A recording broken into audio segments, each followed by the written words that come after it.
What's the meaning of barnstorm?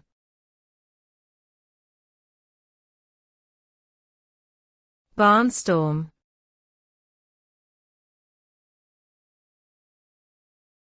Barnstorm.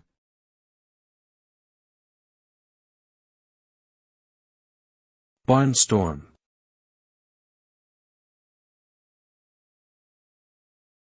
Barnstorm.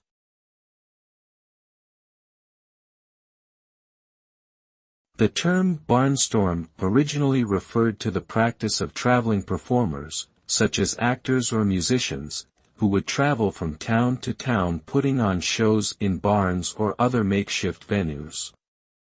However, over time, the term has taken on a broader meaning of any individual or group who travels around promoting or demonstrating their skills or products. This can include political candidates who hold rallies across the country, or salespeople who go door to door promoting their products. In general, the term barnstorm connotes a sense of energetic and enthusiastic promotion, as well as a willingness to be flexible and adapt to various environments and audiences.